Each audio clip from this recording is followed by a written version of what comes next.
di sini ada petunjuk yang lain. Pipisan. Nah, kita menemukan pipisan. Nah, pipisan di sini juga relatif kecil, berbeda dengan pipisan era Kerajaan Singosari dan Majapahit. Diduga pipisan ini memang pipisan abad ke-11 ras Melayu Polinesia. Artinya kita satu-satunya bangsa penakluk samudra. Jadi nenek moyang kita adalah pelaut. Itu sebuah ungkapan yang bukan isapan jempol, tapi sangat realistis. Lah, disinilah kita menemukan struktur tembok istana kerajaan. Bersap-sap. Jika ke sana, sampai sana, ini 1, 2, 3, 4. Ini adalah sap atau tembok istana kerajaan kuno yang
ini, Mbak. Mangga. Iya, hutannya mangga semua. Nah ini, saya angin kok si kembang. apa? Si kembang. Iya, belum berbuah ya. Di sini. Padahal yang lainnya sudah berbuah.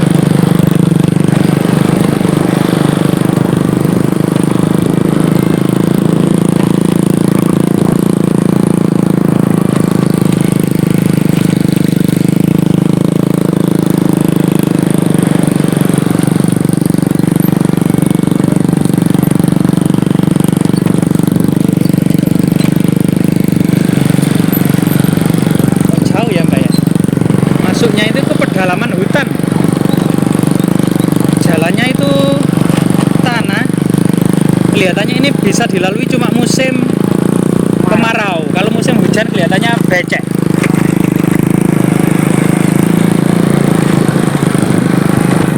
Ini kemana sih Pak tujuannya Pak? Rencananya ini ada tinggalan istana kerajaan kuno seluas 15 hektar.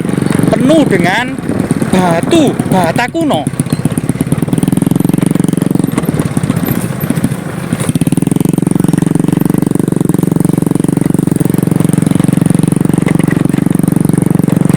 Bukan mana ya? Ya, lereng Gunung Anjasmara ya, lereng Gunung Anjasmara. Gunung Anjasmara sendiri ini merupakan sebuah perbatasan kerajaan-kerajaan kuno, tepat di tengah-tengah ya. Karena saat ini Gunung Anjasmara itu menjadi batas antara 5 daerah. Yang pertama Kabupaten Mojokerto, Kabupaten Jombang, Kabupaten Kediri, Kabupaten Malang, dan Kota Batu. Nah, ini Gunung Anjasmara ini. Jadi sangat identik dengan perbatasan negara-negara kuno ya, antara Kadiri, antara Tumapel, Singosari, dan Majapahit itu sendiri di sisi utara.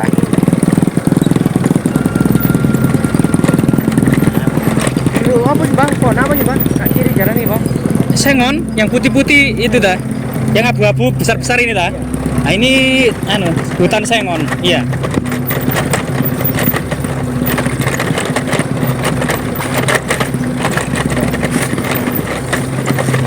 Wah ternyata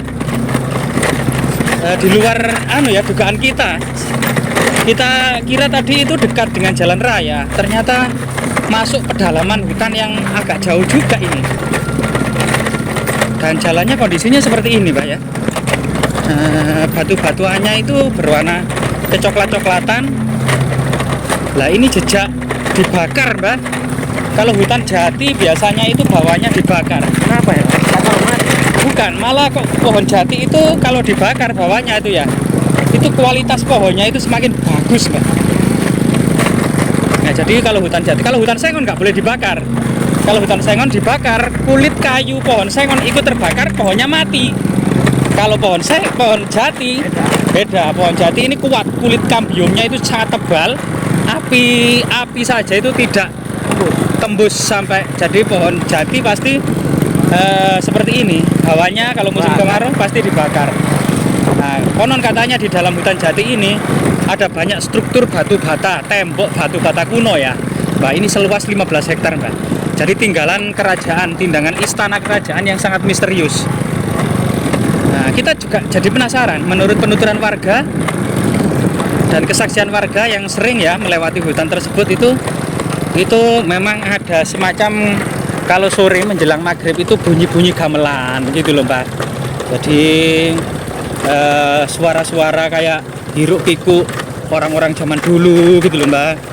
Nah, ini kadang ada suara perempuan, kadang ada suara bayi. Jadi lokasinya bisa dikatakan ya masih mistis-mistis gitu loh, Mbak. Penuh misteri. Tapi sebagian juga mengatakan ada sosok-sosok seperti ular, Mbak. Ada siluman ular, ada ular naga. Nah, ini kadang warga melihatnya. Nah, kita semakin penasaran, Mbak. Nah, ini. Jadi kalau jelajah hutan seperti ini, usahakan pakaian dan peralatan dan kendaraan yang apa namanya itu? Coba lihat ini. Suasananya. Kenapa?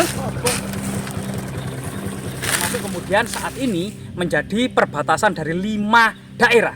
Yang pertama Kabupaten Mojokerto, Kabupaten Jombang, Kabupaten Kediri, Kabupaten Malang, dan Kota Batu.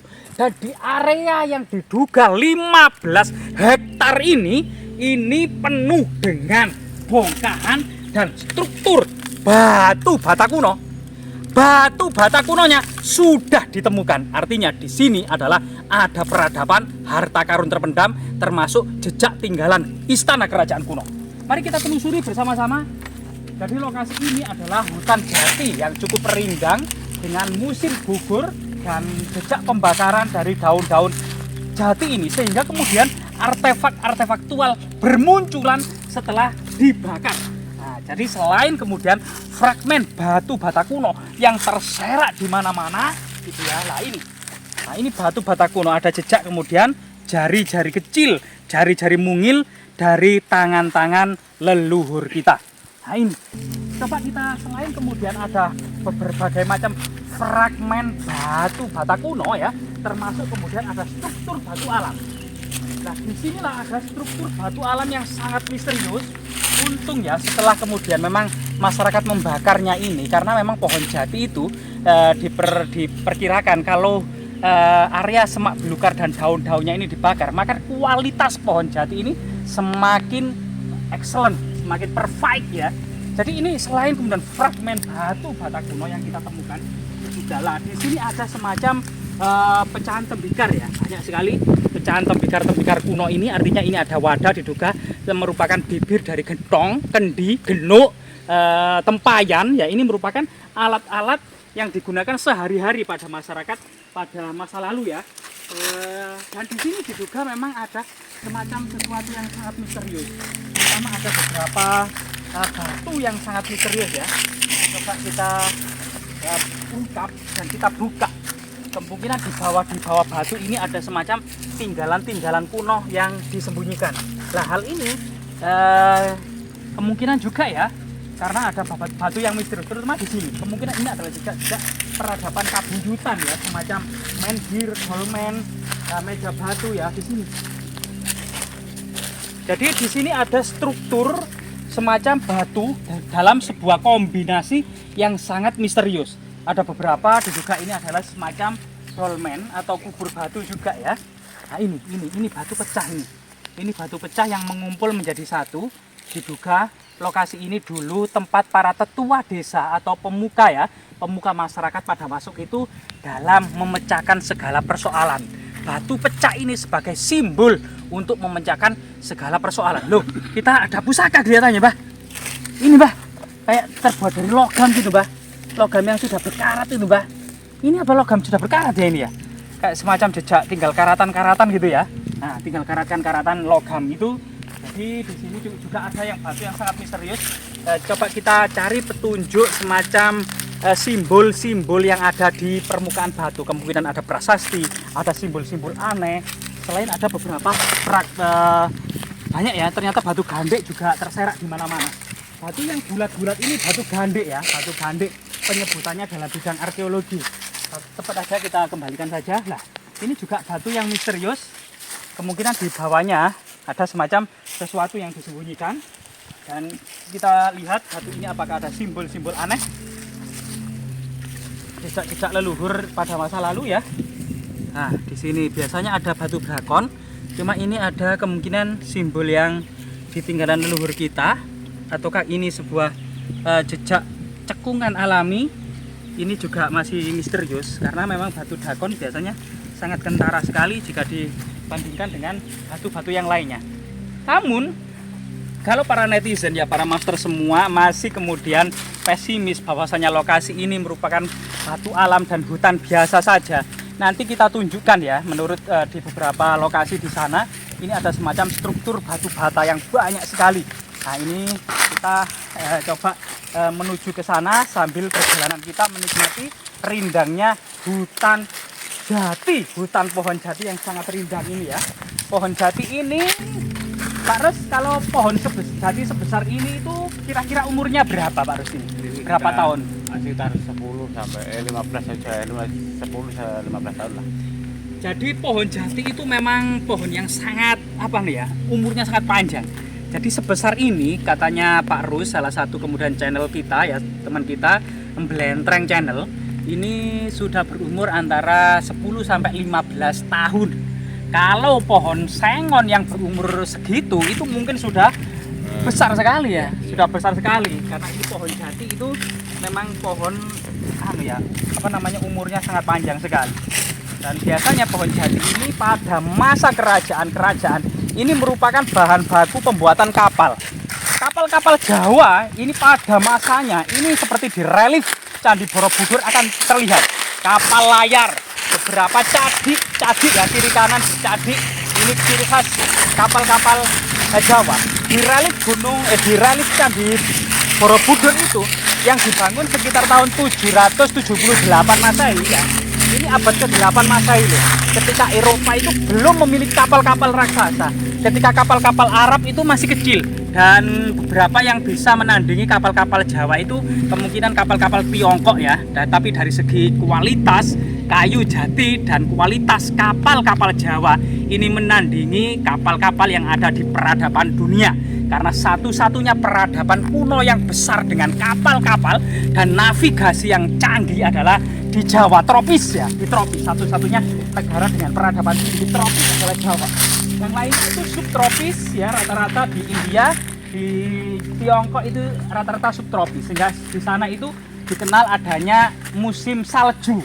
Maka kualitas pohon-pohon yang memiliki musim subtropis atau salju kualitasnya rendah jika dibandingkan dengan kualitas pohon jati atau pohon-pohon yang tumbuh di iklim tropis. Jadi peradaban kita memang bukan sesuatu yang isapan jempol. Leluhur Sriwijaya abad ke-7 itu sudah menaklukkan Madagaskar abad ke-7. Bahkan para pelaut Bugis, nah ini ternyata kita tidak sadar di jalan ini juga penuh bata-bata kuno ya. Dan itu ada sesuatu struktur yang misterius Pak.